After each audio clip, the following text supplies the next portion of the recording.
Detik-detik proklamasi kemerdekaan Indonesia dimulai pada Jumat bertepatan dengan bulan Ramadan 17 Agustus 1945 pada pukul 5 pagi. Para pemimpin bangsa dan para tokoh pemuda keluar dari rumah Laksamana Maida setelah merumuskan teks proklamasi hingga dini hari. Mereka bersepakat memproklamasikan kemerdekaan bangsa Indonesia hari itu di Rumah Soekarno, Jalan Pegangsaan Timur nomor 56 Jakarta pada pukul 10 pagi. Hatta berpesan kepada BN Diah dan para pemuda yang bekerja di pers dan kantor-kantor berita untuk memperbanyak teks proklamasi dan menyiarkan ke seluruh dunia. Masing-masing kelompok pemuda mengirim kurir untuk memberitahu masyarakat tentang proklamasi.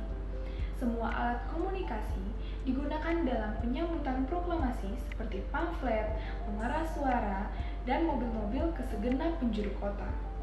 Barisan pemuda berbondong-bondong ke lapangan Ikada tanpa diduga, karena mendapat informasi dari mulut ke mulut bahwa proklamasi diadakan di sana. Rupanya, tentara Jepang telah mencium atau mengendus kegiatan para pemuda malam itu, sehingga berusaha untuk menghalangi para pemuda. Lapangan Ikada telah dijaga tentara Jepang bersenjata lengkap. Maka, proklamasi kemerdekaan Indonesia tidak diadakan di lapangan Ikada, tetapi diadakan di Jalan Pegangsaan Timur nomor 56 Jakarta, yaitu Rumah Soekarno. Pagi hari itu juga, Rumah Soekarno dipadati oleh massa. Untuk menjaga keamanan upacara pembacaan proklamasi, Muwardi meminta Latif Hendraningrat beserta beberapa anak buahnya berjaga-jaga di sekitar Rumah Soekarno.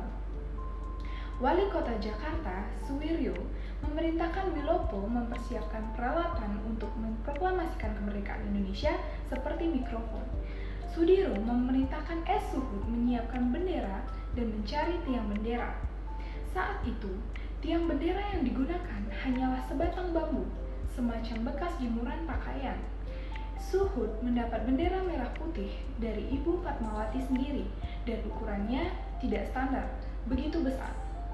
Bendera merah putih yang dijahit oleh Ibu Fatmawati menjadi bendera pusaka.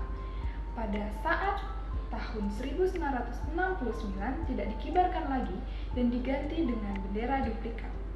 Sejak pagi, banyak orang berdatangan di Rumah Soekarno di Jalan Pegangsaan Timur nomor 56.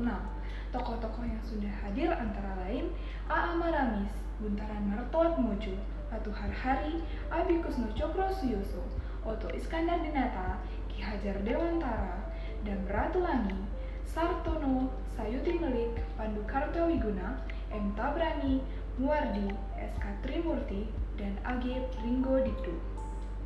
Susunan acara pada upacara proklamasi kemerdekaan RI yang bersejarah adalah pembacaan teks proklamasi, pengibaran bendera merah putih, sambutan Wali Kota Suwiryo dan Muwardi dari keamanan. Pada Jumat 17 Agustus 1945 jam 10 pagi, Soekarno dan Hatta keluar ke serambi depan, diikuti oleh Ibu Fatmawati. Soekarno dan Hatta maju beberapa langkah, kemudian Soekarno mendekati mikrofon untuk membacakan teks proklamasi. Acara dilanjutkan dengan pengibaran bendera merah putih oleh Latif Hendraningrat dibantu oleh S. Suhut. Bersamaan dengan naiknya bendera merah putih, para hadirin yang menyaksikan menyanyikan lagu Indonesia Raya secara spontan tanpa ada yang memimpin. Kemudian Suwiryo memberikan sambutan, disusul sambutan Muwardi. Upacara pun selesai pada pukul 11 siang. Muwardi menunjuk beberapa anggota barisan pelopor menjaga keselamatan Soekarno dan Hatta. Proklamasi. Kami, bangsa Indonesia, dengan ini menyatakan kemerdekaan Indonesia.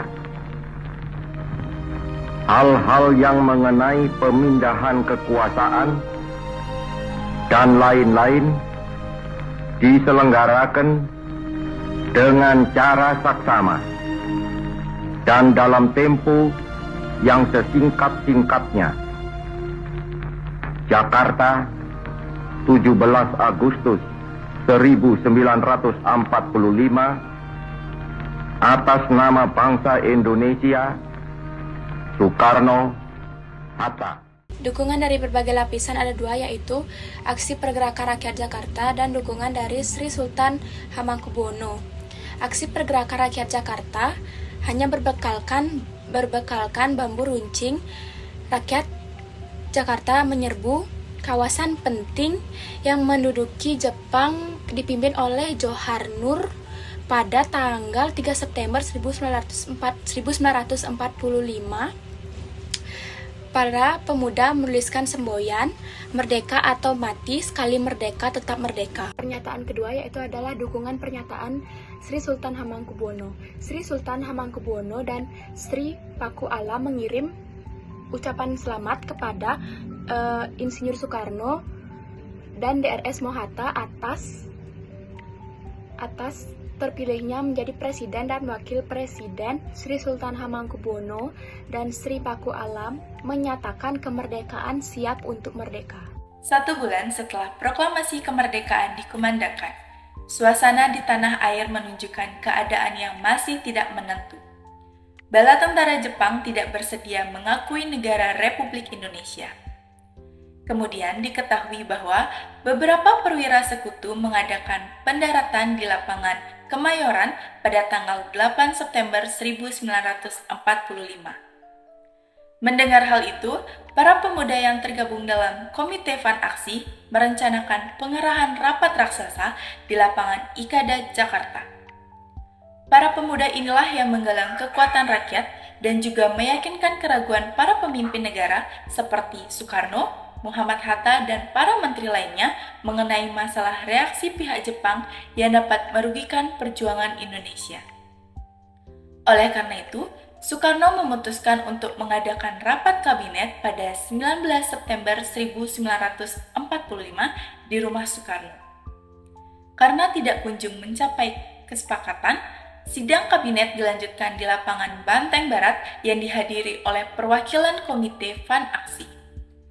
Akhirnya, dengan berbagai pertimbangan, rapat raksasa disetujui untuk diselenggarakan. Meski Jepang sudah melarang untuk mengadakan rapat raksasa, rakyat Indonesia tidak gentar meski tentara Jepang siap siaga mengelilingi lapangan Ikada dengan senjata lengkap. Kemudian, Presiden Soekarno bersama Muhammad Hatta dan para menteri lainnya tiba sekitar pukul 3 sore waktu bagian barat. Lalu Soekarno menyampaikan pidato singkatnya yang menegaskan bahwa bangsa Indonesia telah memproklamasikan kemerdekaannya serta bertekad mempertahankannya. Soekarno juga meminta dukungan dan kepercayaan rakyat terhadap pemerintah Republik Indonesia dan menuntut rakyat untuk mematuhi kebijakan-kebijakan pemerintah dengan disiplin. Setelah menyampaikan pidato singkatnya, Soekarno memerintahkan rakyat untuk bubar dengan tertib. Dan himbauan itu ternyata dipatuhi.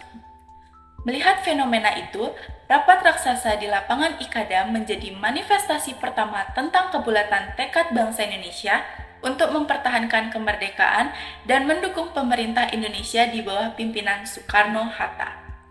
Meski hanya berlangsung sekitar 5 menit, rapat raksasa di lapangan Ikada 19 September 1945 berhasil mengawali berputarnya roda revolusi dan mengambil alih kekuasaan pemerintah dari tangan Jepang.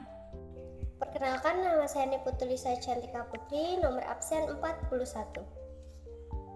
Baik, di sini saya akan menjelaskan mengenai dukungan dari berbagai lapisan, yaitu insiden bendera di Hotel Yamato atau Hotel Orange. Pada tanggal 19 September 1945, di Surabaya terjadi suatu peristiwa yang kemudian terkenal dengan sebutan insiden bendera.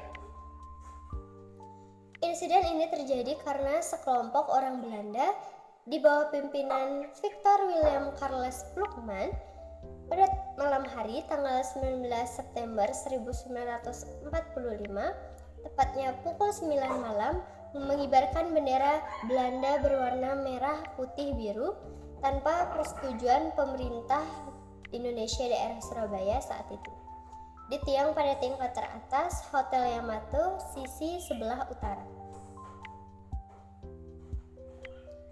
Nah, tindakan inilah yang menimbulkan kemarahan dari rakyat Surabaya.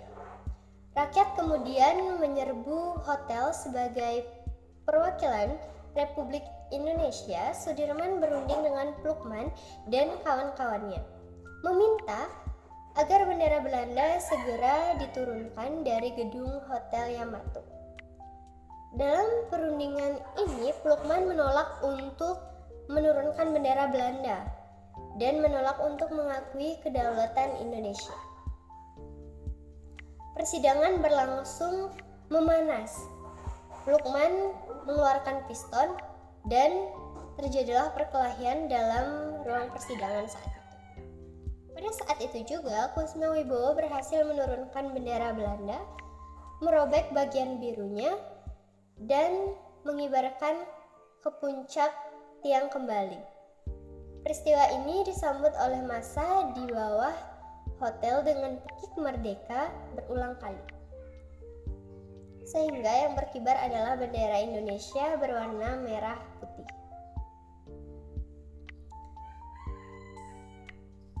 Sesudah insiden di Hotel Yamato tersebut, pada tanggal 27 Oktober 1945 meletuslah pertempuran pertama Indonesia melawan tentara AFNI.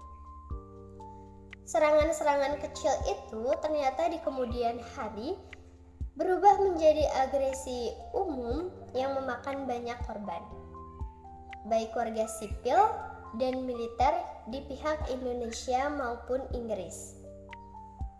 Hingga akhirnya Jenderal D.C. Hawthorne meminta bantuan Presiden Soekarno untuk meredakan situasi dan menyelenggarakan gencatan senjata. Gencatan senjata tersebut gagal, ditambah dengan tewasnya Brigadir Jenderal Malabi yang kemudian berdampak pada dikeluarkannya ultimatum 10 November oleh pihak Inggris.